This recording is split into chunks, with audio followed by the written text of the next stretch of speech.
Blake, have you received any new job offers lately? Toby, someone asked me if I'd be interested as the lead audio guy at a church, and truth is funnier than fiction? Welcome to the Church Gear Podcast, where we pull the tech out of the booth and onto the stage to share the most outlandish stories and hidden wisdom from the tech trenches. And now, here are your hosts. I'm your host, Blake Hodges, a man who recently realized that recruiters don't check into your background that often or that thorough before they offer you a job. And I'm here with my co-host who has turned down 50 job offers in the past 2 days, Toby Walters. I was thinking you were going to say that I didn't check anything or any references before hiring you. You didn't, did you? Because you were your own reference? I guess, because you were in my small group. For only a year and a half. That's I know. Not that long. And nobody liked you at first. Like, you were an acquired taste, Mr. Hodges. I would hope to think of the 12 people my wife liked me, but that's debatable as well. That's debatable. Everybody loved and adored your wife, and still do, but that's because she brought peach cobbler. So somebody asked if you wanted to, or if you would you would consider applying for a lead audio position at a church? Yes, like literally 15 minutes before this, and we all had a good laugh, but it does beg the question, we're not going to out them, but we kind of should, because no one should use this recruiter if they're this unthorough. I feel like this is a beautiful moment for the podcast for you to actually apply for the job and see what happens. See, here's the problem with that. If it would only negatively mess with the recruiter who didn't do his homework, I would not mind that. But obviously this church is like, I would be interviewing, wasting their time. So if we could get them in on it and then they're messing with the recruiter, I think that would be quite hilarious. I'm just imagining you going to your first interview, like flying out to this church and them giving you a sample mix to work on and what it sounds like. Have you ever seen Catch Me If You Can? Oh yeah, I love that movie. I would just look at one of them and be like, well, let's see what you recommend here, and I'll tell you what you're doing wrong, and just pull one of the people interviewing me in to mix it for me. That'd be my play. I mean, if we could get like Dave or Drew or any number of our guests, including the one on today, to like actually coach you ahead of time, I mean, I'm sure it'd be a little bit better. But as soon as you get there and realize it's a mixer that you're not familiar with, like it wasn't the one you trained on, you'd be lost. Here's what I would do is I would just have in some AirPods and I would tell them it was my hearing aids. And then I would have Dave and Drew, one in each ear, just coaching me the whole time on the console. There it is. It's like Mission Impossible. It would totally work. So I actually dreamed of being a mix engineer when I was a teenager. That was my dream. And I did live at church, and I grew up at a very small church. So it was not a very exciting opportunity for a live environment to mix in. I've mixed for, a handful of concerts and festivals, but I fell in love with the studio. Like the things, the creativity that I could come up with in the studio and mixing, like all the automations and plugins and crazy stuff. And I'd read Mix Magazine as a kid all the time. And as a kid, I mean, I was 18, 19 years old.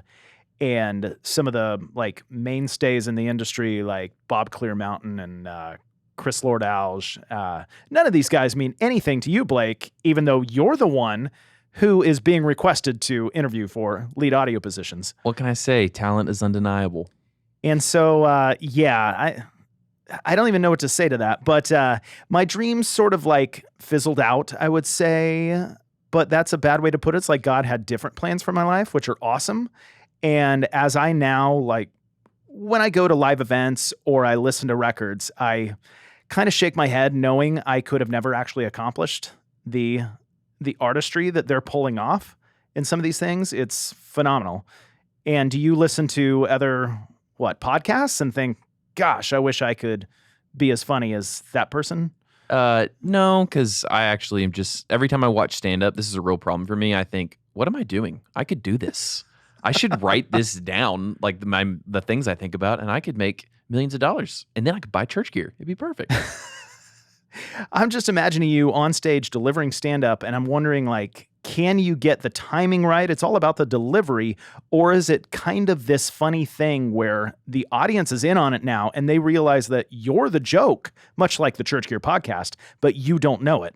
I mean, everybody loves a court jester. And speaking as someone who would be the king to my court jester, the front of house engineer for We the Kingdom and lead actor on the Netflix drama You, Daniell Ellis.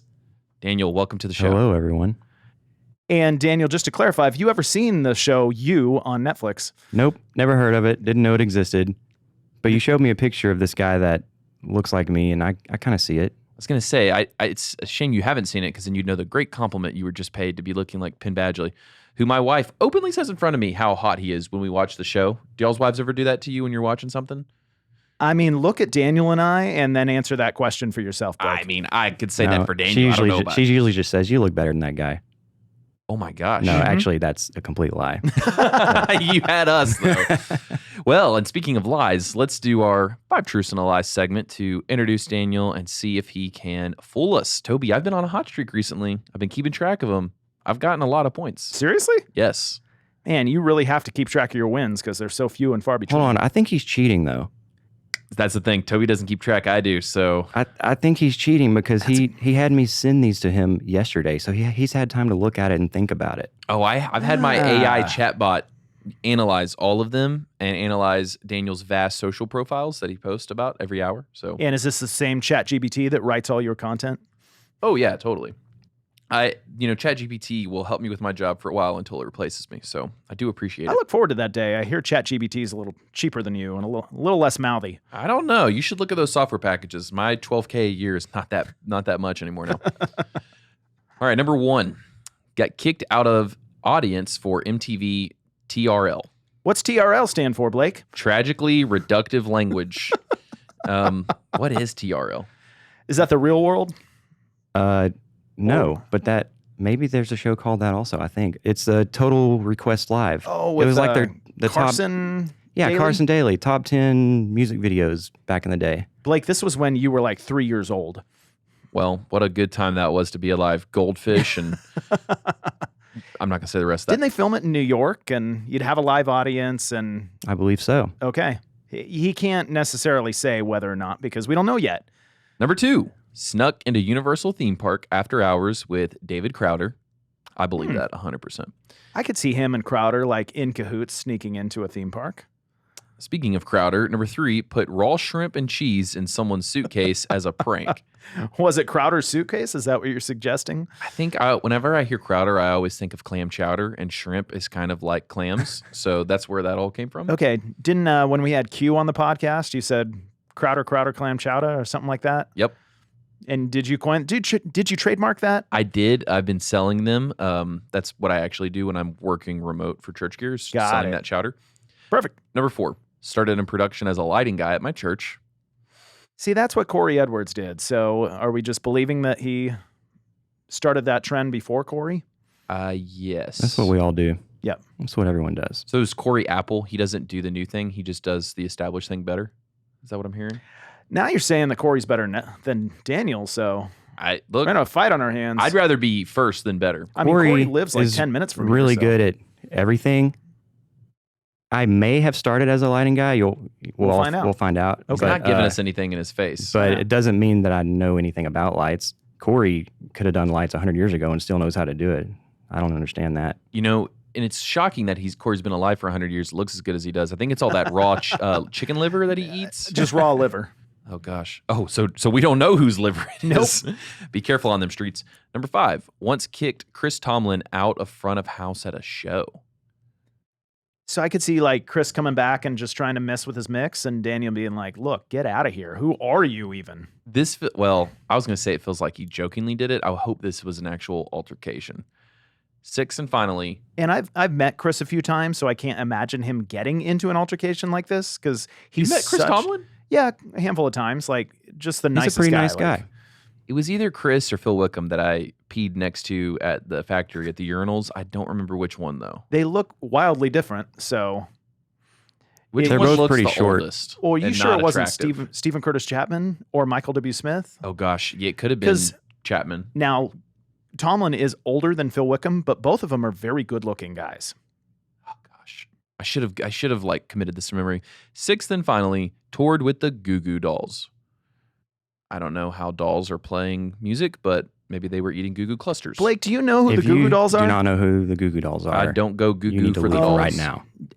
Daniel, have you heard the rumors of Blake's lack of pop culture knowledge? I've heard. I listened to a couple of these podcasts just so I'd see what I was getting myself into. And you still showed up. Most of them are about how Blake knows nothing about things that happened 10 years ago. You ever heard of a long con, Daniel? Or a hustle? Is this you? In a couple of years, we're going to bet big money that I can outmix Lee Fields, and I'm going to crush him. And it's going to blow people away. Love it. I'm going to be there for that. Okay, Toby, what's your heart? I don't even know where to begin because you don't know who the Goo Goo Dolls are. I'm going to say that he did not. I'm going to lock in early. That raw shrimp and cheese in someone's suitcase, that is cruel. That is mean. If he did that, that person better have framed him for murder. So I'm going to say number 3 is the lie. I'm going to say he did not get kicked out of the audience at the MTV's TRL because I feel like what would you have to do to get kicked out of an audience for TRL? Probably try to break into front of house? Maybe. All right. Tomlin. We're locked in. I'll tell you what you have to do to get kicked out of TRL. When the camera is panning the audience and you see them coming towards you, you stick your finger in your nose right before he gets to you. Is picking a booger a crime? I didn't even pick a booger. I stuck my finger in my nose, and within 2 seconds, this huge security guy literally grabbed me by my shirt, threw me outside. I was there on a school field trip. We just randomly got tickets into the audience. I have it on video somewhere. I'll have to show you someday. Oh, please send that. Blake, you would never last at TRL. You're constantly picking boogers. Listen, they say that it leads to Alzheimer's, and if I can't remember anything, then I can, reread all my favorite books. It'd be great. Boogers lead to Alzheimer's? Is that what you're saying? Have y'all not seen this? If you pick your nose, they have now made a connection that it increases your odds of getting Alzheimer's. Interesting. I'm not kidding. Okay, we'll be Googling that after the episode. You should. Great. Okay, so then what was your lie? I was absolutely never a lighting guy. I don't have time for that crap. I really thought about that. That was kind of my first intuition, thinking that's the cheap one. Everything else is fun, but that one's kind of boring. And okay, he's a sneaky little word we're not supposed to say on Christian podcasts. Well, he is you from, Netflix, and he is incredibly sneaky and murderous. I'm going to have to watch this now. So tell us about kicking Chris Tomlin out of front of house at a show. Does he still have a boot mark on his butt? Well, I didn't literally kick him with my foot, but it was a David Crowder show I was mixing, and it's front of house at some church. It was probably in Atlanta. That's probably why Chris Tomlin was there. I remember there's a lot of management and everybody hanging out at front of house. And it was one of those front of houses in the church where it's in the middle of the aisle and you have to rope it off so people don't walk behind you and talk to you. Because I don't need people talking to me while I'm mixing. So I had it all roped off. Or actually there were chairs blocking it. And in the middle of the show, it's dark, you can't see what's happening. And somebody kept walking behind me going through front of house.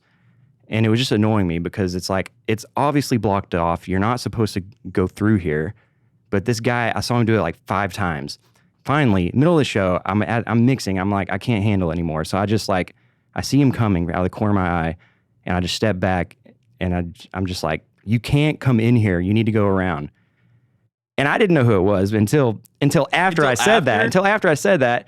And it's Chris Tomlin. And he kind of smiles a little bit. And he's like, okay, that's fine. And he went around.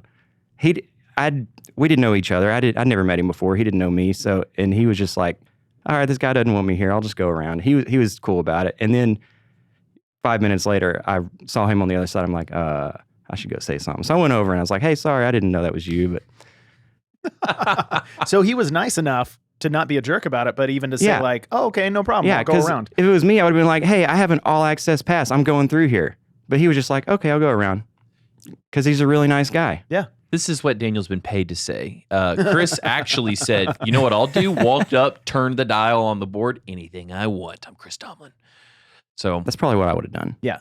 And you guys co-write a worship song together after that? Yes. Beautiful. Huge hit. Yeah. Wait, did you ever work with him after that? Yeah. Actually, I did a Christmas tour with him. Did you guys make that connection when you saw each other, or were you forget? I don't know if we ever brought it up again. I don't think it was ever discussed. They say in interpersonal communication 101 in college that your first fight is what then leads to a real relationship. So you got it out of the way quick. What was our first fight, Blake? I think it was over who was more attractive. The jury's still out on it, but speaking of fights, you must have caused one when you put some raw shrimp and cheese in someone's suitcase as a prank. So what did that person do to you? Oh. Goodness. Well, he didn't do much, actually. Like, what I did was way overkill. And the second I did it, I was like, okay, maybe I took this too far. But it's too late. It's too late. It's already done. Can't stop it. It's already in motion. So, yeah, this was on Outcry Tour, like 2017, maybe, something like that.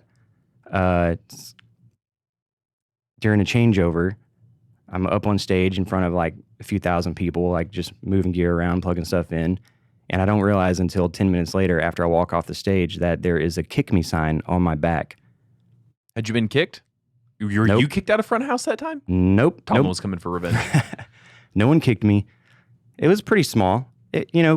Probably nobody even saw it, but it made me a little bit mad. It wasn't that big of a deal, but I was just like, well, I'm going to retaliate. I knew who did it, and I knew where his suitcase was. I don't know what happened. Really, I don't know what happened. My brain something snapped in my brain, I guess, and I just thought that getting raw shrimp would be the funny thing to do. To our church check pals that think about being on the road and, the grass is greener, just know that there's raw shrimp on that other side of the grass is greener road. So I actually, I sent a runner out to get some shrimp, and it's great. She came back with like these shrimps were like 6 inches long. They were the biggest shrimp, or prawns, I guess, or whatever you call them. They were the biggest ones I've ever seen. And they were in a bag with like a little bit of water. It was pretty juicy and disgusting. And I opened the suitcase. I'm getting hungry. I opened the suitcase and I left it in the bag. I'm like, I don't want this juicy shrimp water to go everywhere. So I like left it in the bag and put it in there. But the bag wasn't closed, so that didn't really help much. Oh. It got all over everything. Oh. Did you end up having to exchange American currency to replace his items? I should have, but he was nice about it. I thought he was going to kill me or hate me forever, but we're still friends today, or at least he pretends to be my friend. I don't know. Toby, Daniel knows where we work now, so we're going to have to be nice to him because this is not a man you want to get on his wrong side. I usually don't bring my suitcase to work, though. Yeah, but you do bring that little bag that I, hid that is the true. Other day. My laptop bag, which you hung on the wall as a practical joke. That was the dumbest practical joke I've ever seen in my life. When you watch the video, I think Toby's actually really mad at me. He's like, "Where is my bag?" I wasn't mad at all. I was shocked at the stupidity of the level of the practical joke. Oh, goodness. I'm going to take your backpack, I'm going to hang it on the wall, and then I'm going to film you looking for it for 30 seconds until you find it. The best part about the shrimp, though, is because there was also cheese. That was the decoy. I put cheese in like a smaller side pocket. Actually, I thought he would find the shrimp and be mad about it, and the cheese might be there for a month, and he wouldn't even know.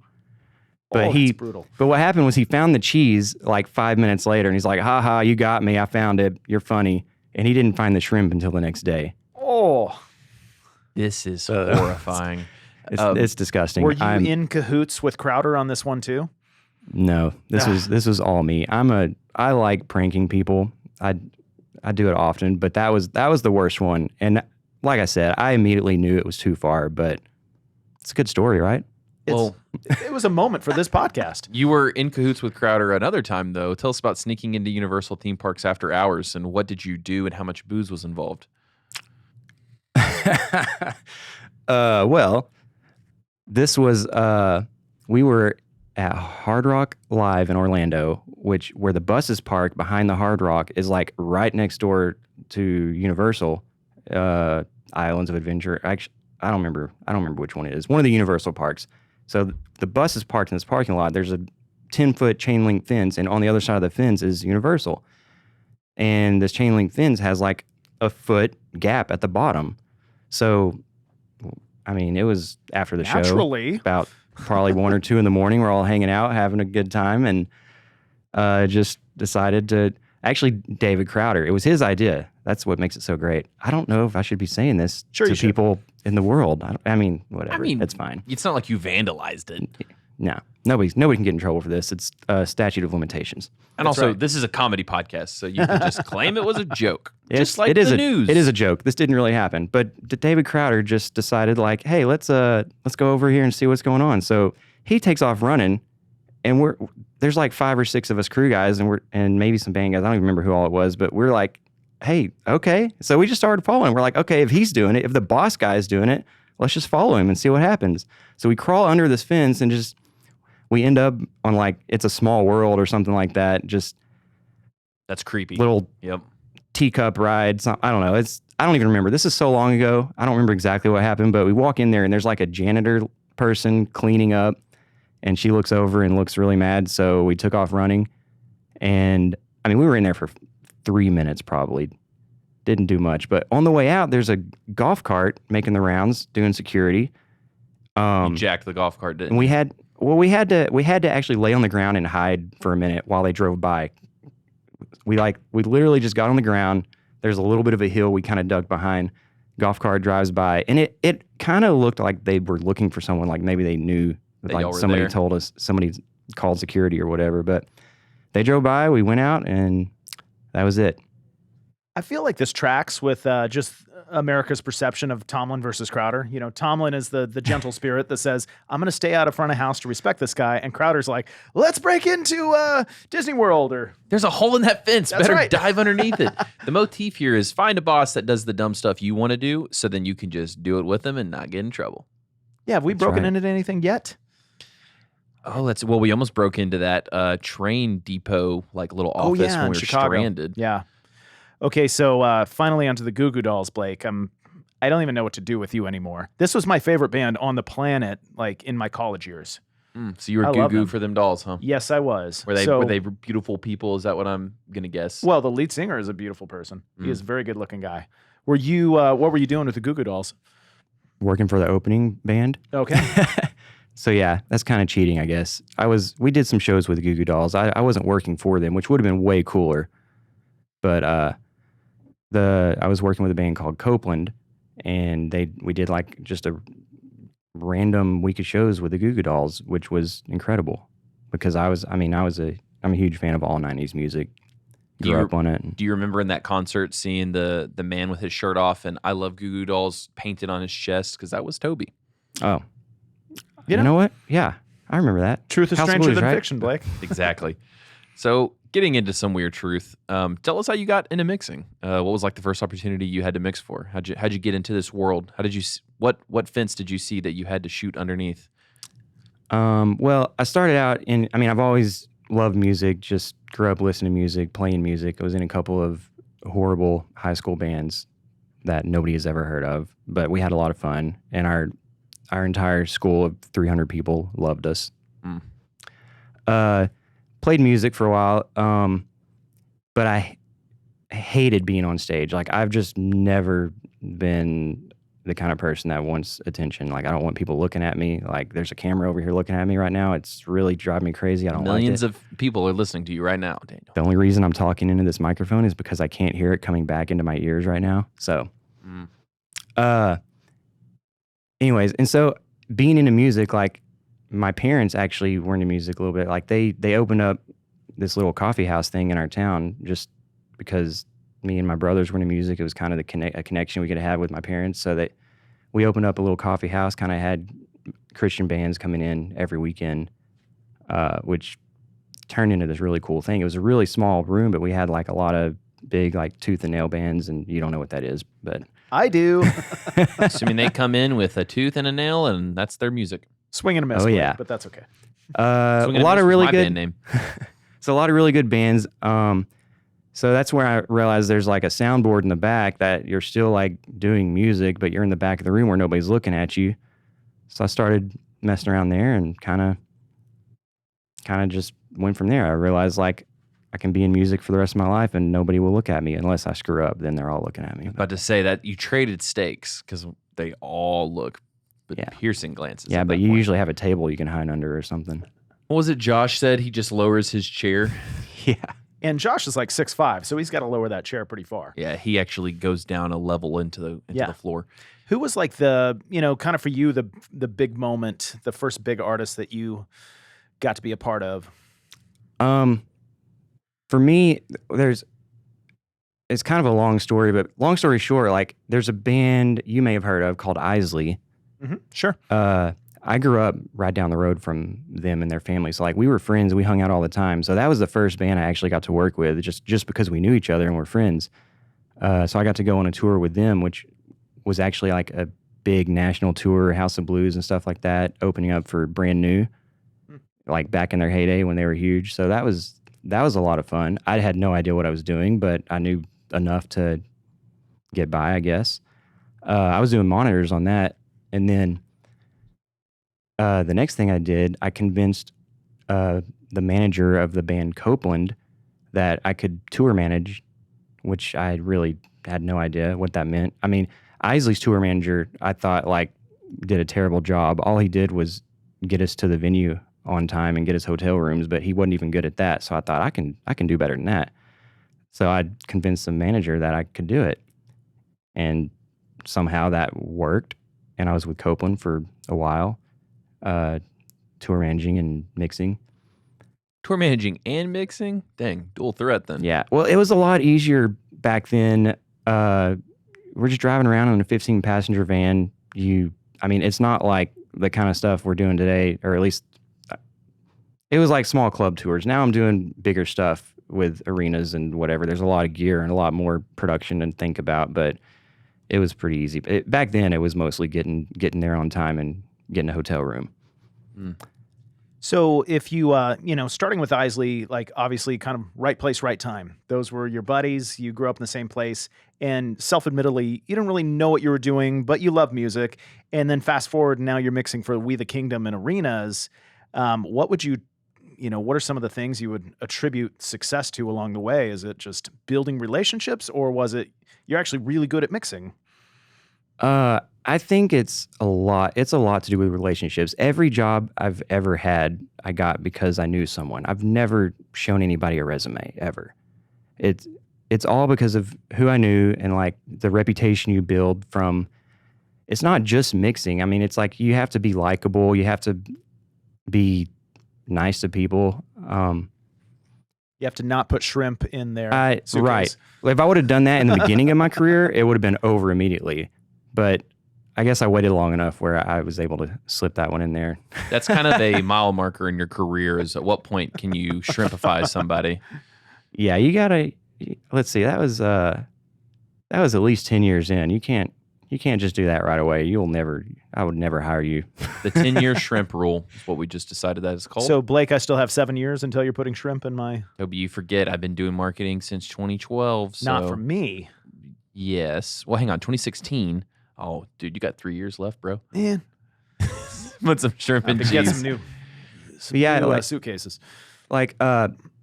Yeah.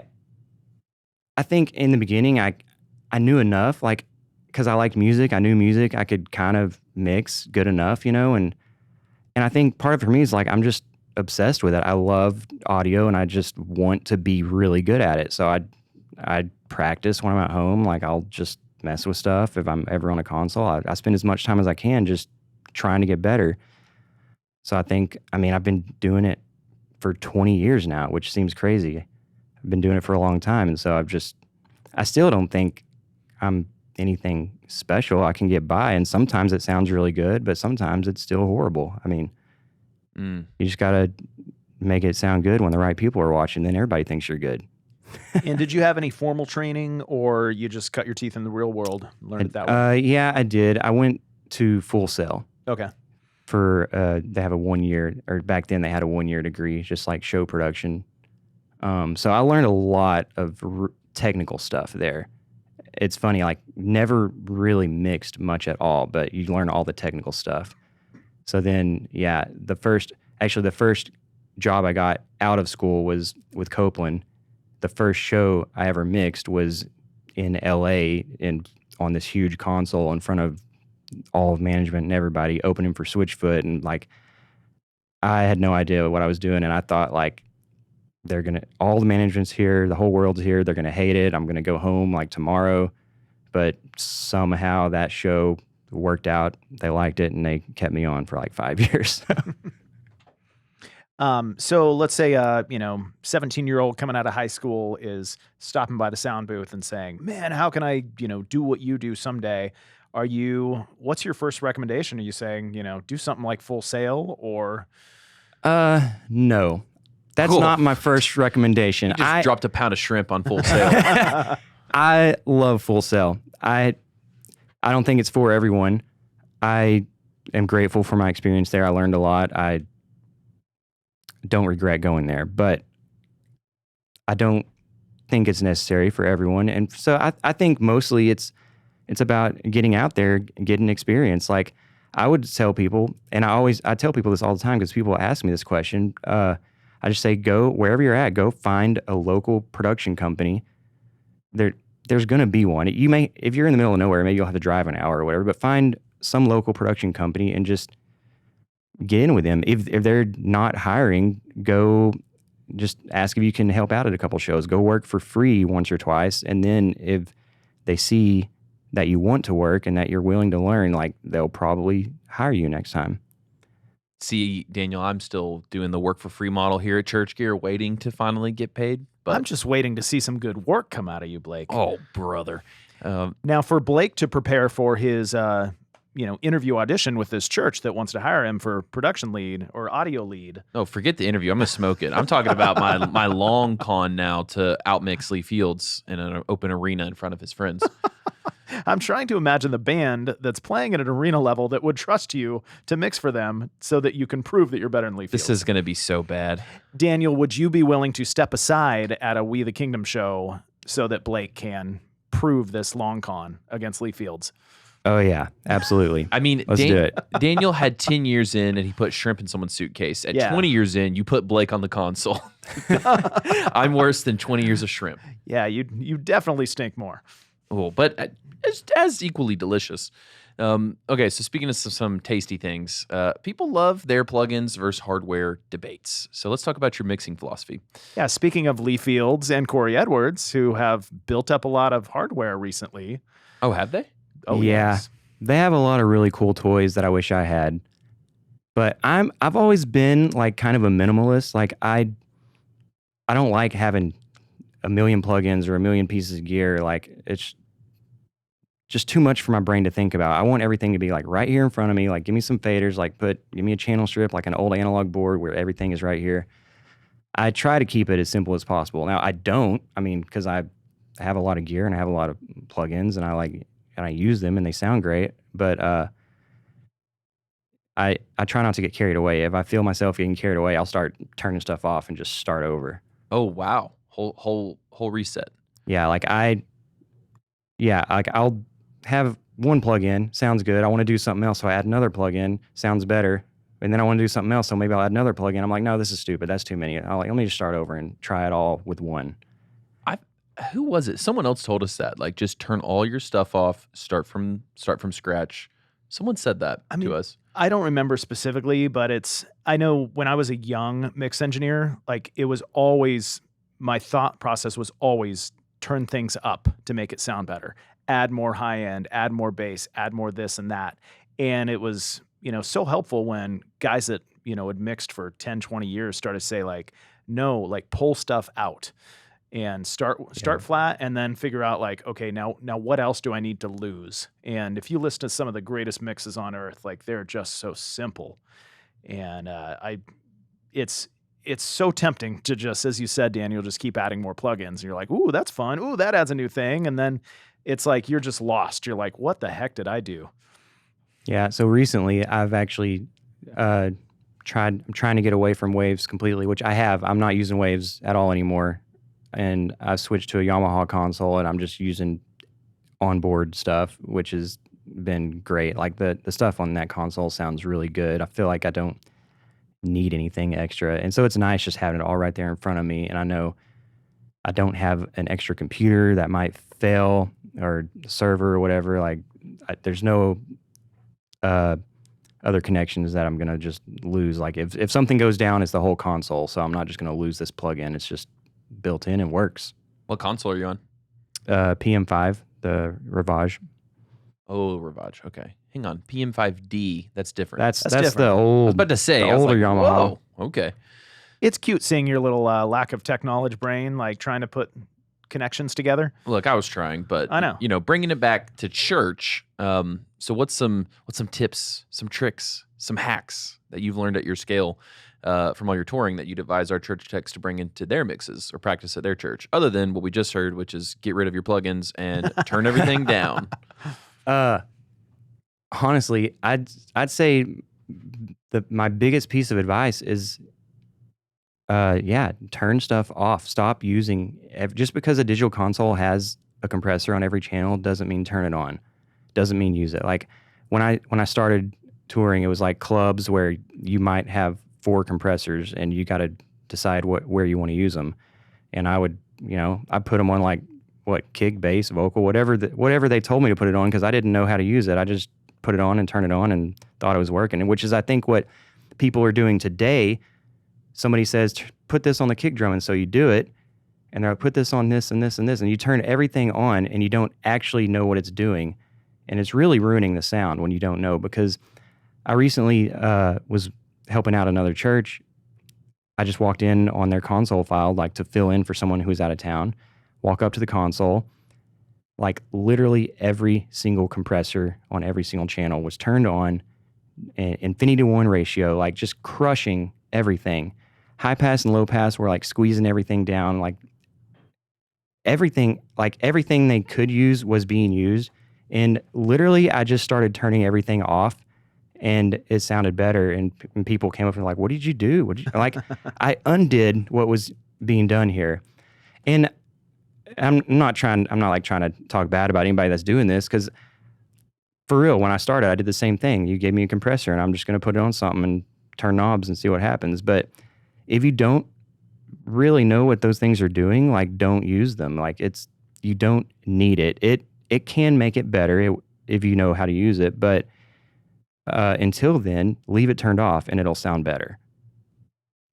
I feel like that was always a battle that I was fighting with myself whenever I used to mix. It's like I would reach for the things that I loved, regardless of whether the source needed them or not. It's like, stop and listen to what the source is telling you first before automatically applying, your gut reactions to things. Yeah. Sounds like stop, recalibrate, and listen. Make a brand new edition. Oh, Blake. For a guy that's never even heard of Goo Goo Dolls, Is that them? No. Okay. That would be amazing. But I guarantee you don't know who that is. Well, speaking of the past, let's look to the future. So you're in these big arenas. You've been around now for 2 decades, although your physical appearance does not. And speaking of the future, you sat through his course at Philo a little bit, right? Hang on, which one? Soundscape? Yeah, were you in there? With Zach Brady? Yeah. Yeah, dude. I love Soundscape. I'm like addicted to listening to it because Now, it's so trippy. You were in the room and saw my thing and you didn't know it was me? You had a hat on, right? I don't know. He thought Maybe. you were the guy from Netflix. Yeah. Did I look like this? Dude, honestly, that hat really does make you look different. See, now to tell the truth, Blake went in there and he was all excited because he heard Soundscape for the first time at MXU's headquarters. And so he's all excited, but then like 10 minutes later he came out and he's like, I don't know what they're talking about. Yeah, I went into multiple sessions at Philo and was like, I'm going to learn something. And 5 minutes later, I was like, I'm going to go back to the booth. That's awesome. Oh, man. But as I was trying to get to my question before Toby interrupted me, you'll get some shrimp for that later. I interrupted you with something applicable to your question. I'm never going to get to ask this. Okay, so tell us about that. Hey, Blake. Okay, you know what? I quit. Mute that microphone. Can you quit a job you don't get paid to do? Okay, so is Soundscape the future of mixing? Are there other things you'd like to tell us about? Some trends that you're seeing? You've been around. What do you imagine it's going to look like in 10 years? What's going to be different? Oh, man. I'll tell you what won't be different is him because he's not aged at all. It's like Paul Rudd over here sitting in front of us. I'll do my best. I think Soundscape and like the whole immersive audio thing that a lot of other companies are doing it, like the L Acoustics, Elisa and Meyer's got one. And yeah, I think that is going to be in the future. I don't know to what extent. I think right now it's an amazing thing that's going to be better suited for installs. Like I think a lot of churches are going to go that direction, and I think that'll be really cool. When churches get a new PA, like maybe they'll start looking at that. I think that's going to happen a lot. I don't think it's going to be so much on the road. Are there any tours that you know of right now that are doing immersive? I'm sure there are a couple. I don't know. I thought maybe somebody said Billie Eilish was doing immersive. I haven't heard about that. Okay. Maybe. But for touring, I think it's just a lot harder because you're in different rooms with different setups, and hard. And like bigger tours that are going to be in arenas, it's going to be hard to set that up because you've got the audience like all around you. So part of it is like the speakers have to be around the audience and not, I mean, you can do it without the sides and the backs, but I don't know. It's going to be difficult. Install situation, I think it's really cool. Like I loved that I got a chance to do that demo and like mix on it and listen to it. That was a lot of fun. Like it blew me away. It really blew me away, like how much better it was. I'm ready to start the giving campaign for Fellowship to get our stuff upgraded to Soundscape. I do think it will be helpful in churches because what do we hear all the time? Like every 3 posts on the Church Tech Media Sound page is like, what do I do when people say it's too loud? What do I do when people say it's too loud? You get Soundscape because it doesn't feel loud anymore. Like that was the thing that really took me about it. If it's done right. Oh, I guess that's true. That's true. Well, speaking of something not going right, tell us about it. Tell us a disaster story, Daniel, other than the shrimp. Oh, that was not a disaster. That was a good time. That's a success, huh? Tell us a moment when everything went wrong and how you recovered or how you didn't recover. Let's see. I think one of the most awful things that's ever happened to me in a live show, which, you know, it was probably 5 seconds long, but it felt like an hour. And it's always Waves related for me. That's why he's gotten rid of all of them. Listen, I love Waves plugins. I still use them in the studio, but I don't like using them on the road because I've had so many problems. And it seems like everybody else is fine, but it never works for me. I was mixing Jesus Culture.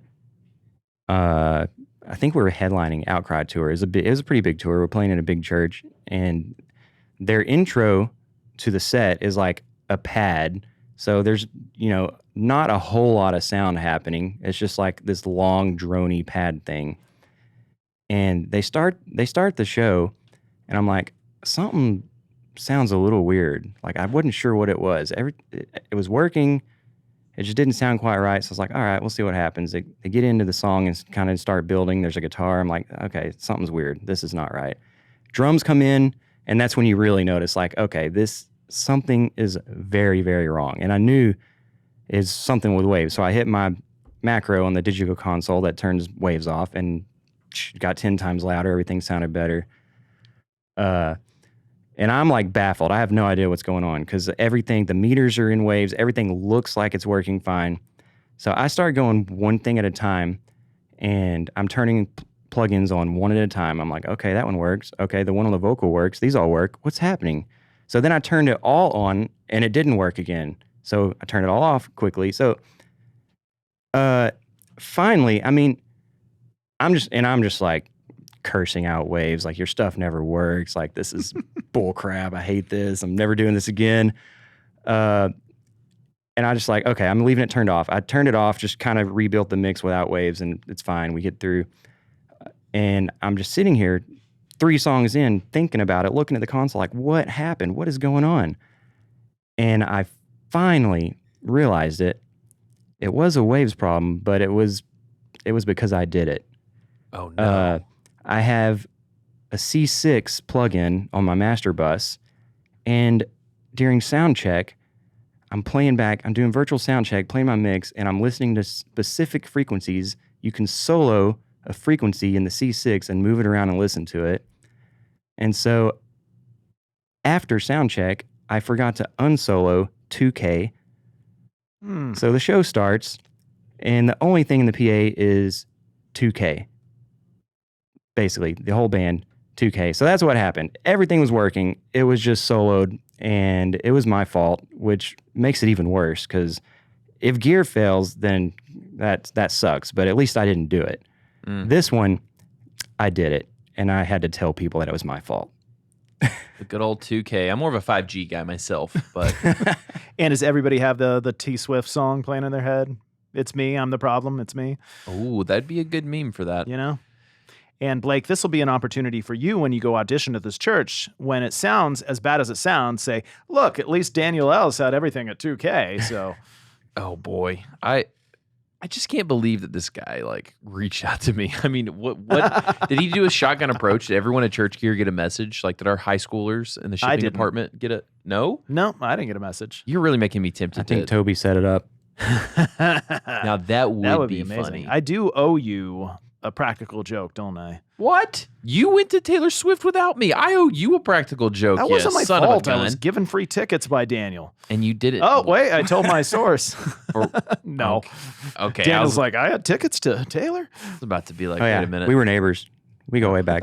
This is ridiculous. You're both getting shrimp. All right. Well, Daniel, you've already dropped a lot of good knowledge on us, so I do feel a little guilty asking you for one last tech takeaway. But alas, that's how we wrap these shows, so I'm going to have to do it. What is a piece of advice that you would give all of our tech directors out there that would make their Sundays easier? No pressure. Other than not playing. I think I've got a good one. Well, you mentioned the comment about people. What do I do when people say it's too loud or this or that? Like that, people, I don't understand why that is such a big question. Like at Philo, I was listening to, I was in all the audio breakouts, and there's a Q&A at the end of each one.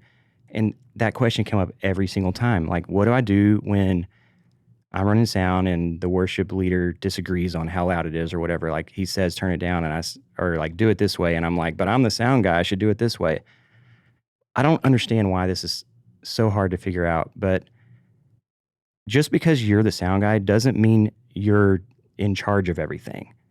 You're working for someone else. There's a chain of command. So like if someone who is above you in the chain of command tells you they don't like it, then you change it. It's simple. Like okay, working for We the Kingdom, like they're Ed Cash, he's like big time producer guy. He knows what he's talking about. He knows what sounds good. He'll come up and tell me like he likes a lot more reverb than I do. And we talk about it. We go back and forth a little bit, and he's just like it's a conversation. You can have this conversation with your peers, and I turn up more reverb than I want to because that's what he wants, and he's my boss. So that's it. I've been doing sound for 20 years. It doesn't mean I can do it the way I want to. I mean, mostly I can, but if the guy paying my paycheck wants it a certain way, that's what you do. So that's a 10-minute tech takeaway. Basically, like, you're not your own boss. I don't know how to word it. Just it almost feels like relieve yourself of the pressure of feeling like you have to be in control and in charge, because there is something freeing about not having to be the one who makes those big calls. So just make the, right. And if you completely disagree with them, then in the moment you do what they want, and then you go have that conversation later, like a nice conversation, like asking the question, like, why do you want it this way, or explain why you think it should be the other way. And if you still disagree, they're still right if they're your boss. Daniel, you've really made my life miserable now that you've told Toby many times back to back that he's right because he's the boss. So I don't know what we're going to do now, but church is going to burn to the ground. There's going to be a whole lot more shrimp in suitcases, that's for sure. That actually, listen, I love shrimp. This is a great threat. I'm very excited. I'm going to fill your car with shrimp. It's going to be raw, though. Hey, listen, I can cook that sucker. I know where the stove is. Well, Daniel, you got anything you want to plug, man? You want to point anybody to your socials or a certain project you got going on? Or are you like, hey, I'm good, leave me alone. I stay on the console and in the back for a reason. Yeah, I've got Instagram and Facebook, and you can look me up on there. I think it's Daniell Ellis, FOH. I'll link to it. What about MySpace and your AOL account? I never had a MySpace. I'm not much of a social media guy. I have it. I look at it sometimes, and if you send me a message, I will respond. If you add me as a friend, I may add you back. I may never write anything on your wall, but if you send me a personal message, I will respond. What a kind guy. Yeah. All right, well, man, we appreciate you coming on. Thanks for having me. It's been fun. Thanks for hanging out with us. We hope to see you back next week for more absurd stories, tech takeaways, and overall buffoonery here at the Church Gear Studios. Blake, have you ever wondered how many Waves plugins Ross has to put on your voice to make you not sound like a total goof? Oh, I know how many it is. It's 7. That's Scott's favorite number and what he intended for me to have on my plugins. And did you know that Waves actually made a plugin modeled after my voice because it's just so glorious? Oh my gosh. That sounds like a really bad idea, but now it makes sense why your singing sounds so much sexier than your face. Excuse me. My wife and my mother say my face are just fine. Oh, Thank you very much. And if you would go on social media and see pictures of my face, you'd know too. I don't know how we should feel about your mom calling your face sexy, but I didn't say I said my mom said my face is just fine. That's not what I heard. Speaking of, there's no good segue over to this, but you should think of Speaking of good faces? Yeah, who's a friend that has a good face and needs to hear this episode? I mean, Daniell Ellis has a great face. Honestly, his face is too good to be in the running for this. So find someone who has a lesser face than Daniell Ellis, but still a good face, and text in this episode and be like, hey, you're going to really need to hear XYZ. From Daniell Ellis's face. Yep, that's how it goes. All right, Toby, I'm going to go buy some shrimp. So I can put it in your car. No, actually, it sounds delicious.